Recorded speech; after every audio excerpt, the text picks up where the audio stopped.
प्यारे बच्चों नमस्कार। स्वागत है आपका पीकेटी एजुकेशनल अपडेट चैनल में। और जो चैनल पर पहली बार आए हैं या जिन्होंने अभी तक चैनल को सब्सक्राइब नहीं किया है वे कर लें, क्योंकि इस चैनल पर मिलती है आपको एग्जाम से रिलेटेड रियल फैक्ट न्यूज़ सबसे पहले।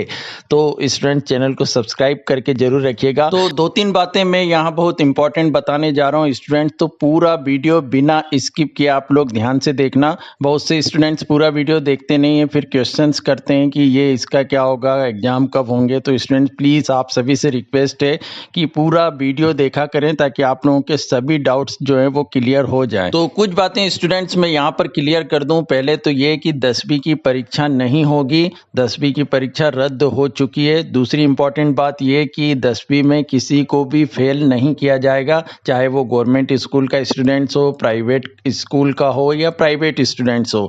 तीसरी बात स्टूडेंट्स की जो एग्जाम के लिए रूल बने कि आपको किस तरह पास किया जाएगा, बेंचमार्क के आधार पर या आंतरिक मूल्यांकन के आधार पर, तो वो एक रूल का जो फॉर्मेट है वो बनकर तैयार हुआ है और हमारे शिक्षा मंत्री जी के पास गया। उनके साइन होते ही जहां तक ये 15 मई तक ये डिक्लेयर हो जाएगा कि आप लोगों को किस तरह प्रमोट किया जा रहा है, आपकी मार्कशीट किस तरह बनेगी। परंतु उसमें मैंने जो कल वीडियो डाला और भी आप लोगों ने वीडियो देखे होंगे, तो जो पेपर के हवाले, अभी न्यूज़पेपर के हवाले जो न्यूज आ रही है उसके अनुसार जो रूल बने हैं उसमें 3 साल के रिजल्ट की बात आ रही है। तो स्टूडेंट्स काफ़ी कंफ्यूज हो रहे हैं कि सर ये 3 साल के रूल क्या हैं।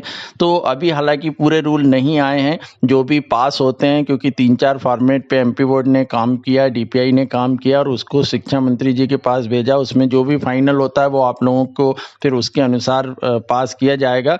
परंतु उसमें जो 3 साल वाला फंडा है स्टूडेंट्स, वो मैं क्लियर यहाँ पे कर रहा हूँ। तो सबसे पहले मैं प्राइवेट स्टूडेंट्स के बारे में बता दूं जो किसी स्कूल में नहीं पढ़ते हैं और जिन्होंने प्राइवेट परीक्षा फॉर्म भरा है, तो उन स्टूडेंट्स को या तो सभी को पास कर दिया जाएगा जनरल प्रमोशन टाइप में, या फिर वो स्टूडेंट चाहें तो बाद में एग्जाम भी दे सकते हैं, उनके लिए दरवाजे खुले हुए हैं। दूसरा, जो स्कूल के स्टूडेंट्स हैं, जो गवर्नमेंट स्कूल के हैं या प्राइवेट स्कूल में पढ़ते हैं, उनके लिए जो पास करने के तरीके बनाए गए हैं, जो प्रारूप बनाया गया है, वो पहले तो मैं बताऊं स्टूडेंट्स की आंतरिक मूल्यांकन होगा, जिसमें आपके प्रोजेक्ट के नंबर, प्रैक्टिकल के नंबर, इसके बाद आपके हाफ ईयरली या जो प्री बोर्ड एग्जाम हुए हैं या रेगुलर जो रिवीजन टेस्ट हुए हैं, उनके आधार पर आपका वार्षिक परीक्षा परिणाम बनाया जाएगा। अब 3 साल की जो बात आ रही है स्टूडेंट, तो वो एक्चुअली क्लियर, ये अलग अलग न्यूज में कई जगह इसकी जो लैंग्वेज है वो बदल जाती है।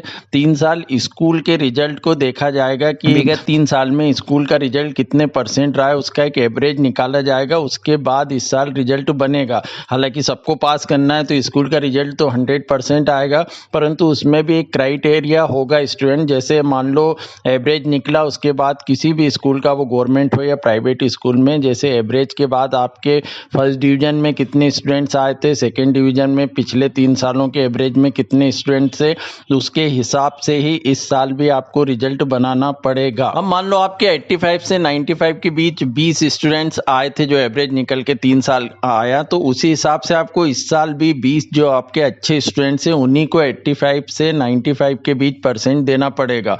और इससे नीचे जैसे 75 से 84 आपके 30 स्टूडेंट थे या 40 थे या 50 स्टूडेंट थे जो एवरेज निकल कर आया, तो उतने स्टूडेंट्स को ही आपको इतने % देना पड़ेगा। ऐसा नहीं कि आप सारे स्टूडेंट्स के 85 से ऊपर % बना दें या 90 से ऊपर % बना दें। फिर इसके बाद इसी तरह सेकेंड डिवीजन और थर्ड डिवीजन में भी यही क्राइटेरिया आप लोगों को फॉलो करना पड़ेगा, जो स्कूल्स हैं उनको, कि इतने इतने कैटेगरी में इस % के बीच में स्टूडेंट्स हमारे जो एवरेज निकल कर आया रहे हैं, तो उतने % ही आपको इस बार देना पड़ेगा। तो ये जनरली 3 साल का जो रूल है ये सीबीएसई में भी इसी तरह फॉलो किया जा रहा है। तो जहाँ तक है एमपी बोर्ड में भी इसी को फॉलो किया जाएगा। पर कुछ जगह स्टूडेंट्स ये भी सोच रहे हैं कि क्या हमारे 8th 9th 10th के नंबर, 8th 9th या 7th के नंबर को 3 साल के उनको देखा जाएगा। तो ये तो स्टूडेंट मुश्किल है, उसका निकलना पॉसिबल नहीं है कि उनके नंबर को इसमें जोड़ा जाए। ये केवल स्कूल के रिजल्ट से मतलब है, क्योंकि क्योंकि सभी स्कूल ऐसा नहीं कर सकते कि पूरे बच्चों को ही 90 से ऊपर % बनवा दें। तो जो 3 साल का आपका स्कूल का रिजल्ट है उसके एवरेज को निकाल कर ही आपको बच्चों को परसेंटेज देना है। हाँ, ये सही है कि फेल किसी को नहीं करना है, बाकी जो स्टूडेंट्स है वो 3rd डिवीजन की कैटेगरी में जाएंगे, जो फेल है वो। तो पहला रूल तो इस टाइप में हो सकता है जो 3 साल का रूल बना है वो। दूसरा, कई न्यूज़पेपर में ये दे दिया गया है कि बच्चों के 3 साल के रिजल्ट को देखा जाएगा, जो मुझे तो नहीं लगता है कि पॉसिबल है, बट अभी रूल क्लियर नहीं हुए हैं। यदि ऐसा होता है तो फिर आपके 7, 8, 9 के परसेंटेज का एवरेज निकाल के रिजल्ट दिया जाएगा, पर ये जहाँ तक कि मुझे मुश्किल लग रहा है।